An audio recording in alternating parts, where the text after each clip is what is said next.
Fêtons aujourd'hui les martyrs de la Révolution de 1892, 1792 et les années suivantes. Nous fêtons aussi, surtout, Saint le roi, qui était le curé de la Ferté-Gaucher et qui a célébré sûrement plus d'une messe sur l'autel auquel nous célébrons aujourd'hui.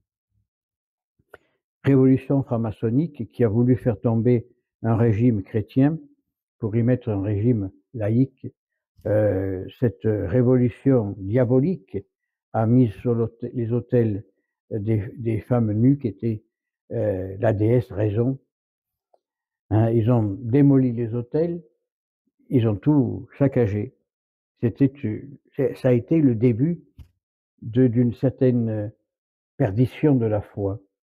Puis, il est arrivé l'Empire, le retour de la monarchie, pas toujours bien pensé parce que on voulait remettre une monarchie absolue et qui a abouti à une nouvelle révolution avec la famille d'Orléans qui venait de faire couper la tête à Louis XVI, qui ont pris le pouvoir sous le nom de Louis-Philippe, plus roi de France mais roi des Français. De nouveau une révolution, de nouveau un empire, et puis maintenant une deuxième, troisième, quatrième et cinquième république. Quand on étudie un petit peu l'histoire de France, on s'aperçoit que avec Clovis jusqu'à la Révolution, la France a gravi avec des grands saints. Hein. Et puis, la Révolution est arrivée, on a décapité des évêques, on a décapité des prêtres, on a enterré des nonnes vivantes, etc., etc., etc. Hein. Il y a eu quand même, lorsqu'on parle du génocide sioniste, lorsqu'on parle du génocide fait par Hitler, la Révolution en a fait autant, si ce n'est plus. Les Bleus, comme on les appelait à l'époque, attachaient les femmes et les enfants ensemble sur les routes et les faisaient marcher dessus par les chevaux. Hein. Et tant d'autres choses. On ouvrait le ventre des femmes enceintes pour tuer le fœtus. Ce qu'a fait les révolutionnaires, les Bleus, était encore beaucoup plus important et dans le même style qu'a fait Hitler avec les Juifs. Mais on n'en parle pas. On passe la page de tous ces massacres, de tous ces, oui, ces massacres, de toute cette volonté de tuer les gens, parce qu'on dit, oh oui, mais ça a apporté la paix et la joie. Quelle paix, quelle joie. Est-ce que nous sommes libres aujourd'hui? Non. Ah oui, sur les frontons, il y a marqué liberté, égalité, fraternité. Mais où est cette liberté? Hein? Vous ne pouvez pas sortir comme vous voulez parce que vous vous faites insulter. L'égalité, il n'y en a pas parce que si on est tous égaux, euh, les maires, les préfets, tout ça agiraient d'une manière différente. Et la fraternité, où est la fraternité? Hein? S'il y avait une fraternité, nous serons tous égaux, on serait tous heureux. Mais non, c'est à celui qui volera l'autre pour être plus heureux. C'est ça ce qu'a apporté la Révolution française. C'est ça l'esprit révolutionnaire. Oh non. Le seul esprit véritable révolutionnaire, c'est lui qui nous l'a apporté. Aimez-vous les uns les autres. Et on n'a pas été capable. C'est lui qui nous a donné ce pain de route qu'est l'Eucharistie. C'est lui qui nous a donné la paix intérieure. C'est lui qui nous a donné la vie. Et ça, on l'oublie. Je le dis souvent, on oublie de dire merci. Est-ce qu'au fond de nous-mêmes, nous rendons grâce au Seigneur pour tout ce qu'il nous a donné? Ah, c'est vrai qu'on n'a rien sans rien. Nous sommes en train de refaire l'autel. Bon, c'est moi qui ai voulu le faire parce qu'il était très bien comme il était, mais j'ai voulu redonner de la gloire au bon Dieu. C'est du travail. On a passé toute la journée, encore au moins encore 2 jours de travail pour pouvoir rendre à Dieu la gloire qui lui est donnée. Mais après, on va retrouver cette paix, cette joie intérieure de voir que la beauté de Dieu qui rayonne. On n'a rien sans rien. Je le dis sans cesse, Dieu nous donne une chose, on doit la lui rendre beaucoup plus belle que ce qu'il nous l'a donné. Et aujourd'hui, personne n'est capable de le faire. Alors oui, c'est la guerre à droite, c'est la guerre à gauche. On a voulu, après la guerre de 40, donner un État aux Hébreux. Pour cela, on a massacré des quantités de gens qui étaient chez eux pour pouvoir installer un autre peuple. Lorsque ces deux peuples vivaient en harmonie totale. Je me souviens, il y a euh, 40 ans, oui, bien 40 ans, je partais en Terre Sainte. Et dans l'avion, j'étais avec un Kabyle, un jeune Kabyle qui était chrétien. Nous sommes arrivés, l'avion a atterri d'abord à Damas et puis après à Tel Aviv. Arrivé à Tel Aviv, on ne nous a pas laissé descendre de l'avion parce que nous arrivions de Syrie. C'était la guerre. Bon. Nous sommes retournés, l'avion est reparti à Damas et ce jeune qui était avec moi me dit, mais mon père, j'ai de la famille à Damas, on pourrait peut-être aller voir, rester quelques jours avec eux. Je dis d'accord. Et ce jeune, nous disait qu'à l'époque où l'Algérie était française, c'était toujours la fête. Il y avait trois communautés importantes, les musulmans, les juifs et les chrétiens. Les vendredis, les juifs et les chrétiens et les juifs allaient manger chez les musulmans, parce que c'était la fête musulmane. Le samedi, on allait tous chez les juifs manger, et le dimanche chez les chrétiens. Et nous étions tous heureux ensemble.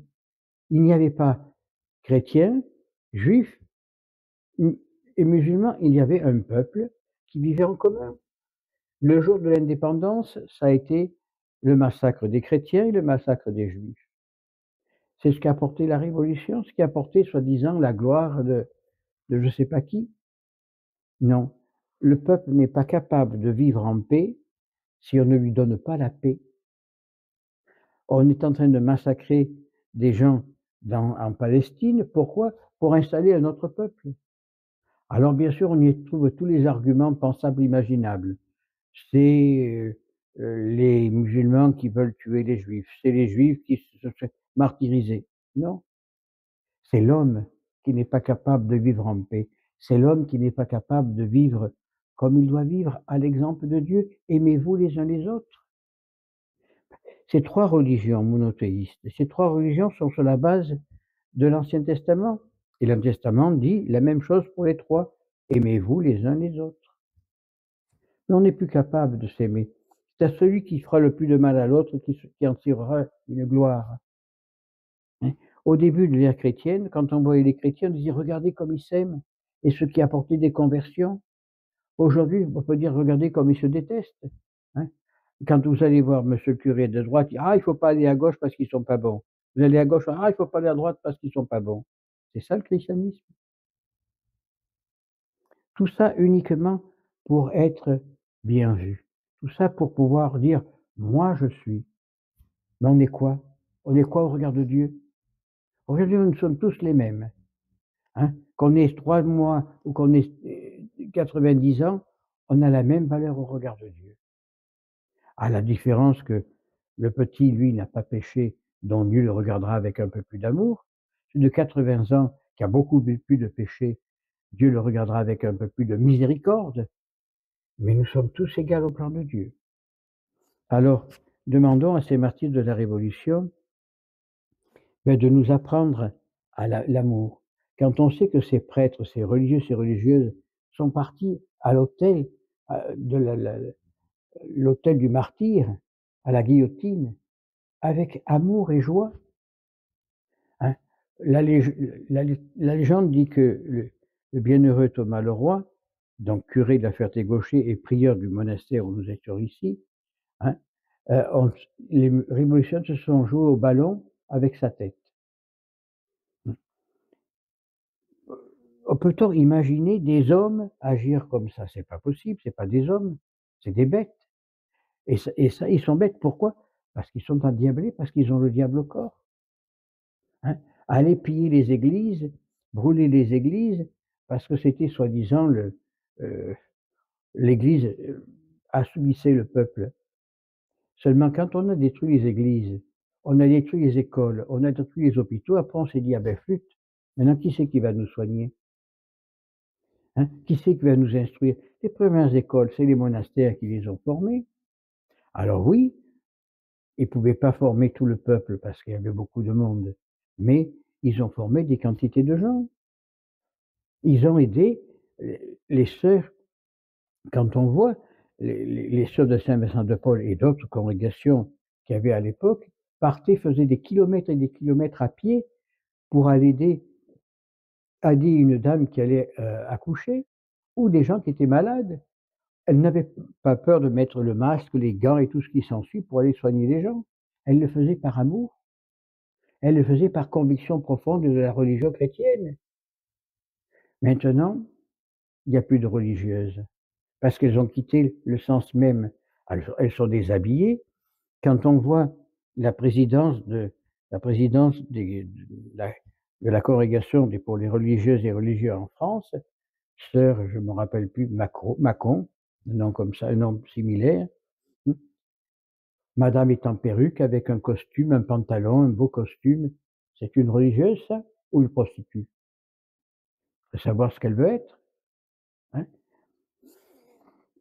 L'habit, garde l'habit te gardera. L'habit, c'est ce qui nous aide à nous évader du monde, à nous faire comprendre que nous ne sommes plus du monde, mais que nous sommes le cœur du monde. Que notre vocation première, c'est d'être au service des autres, par la prière, par la pénitence, par le service.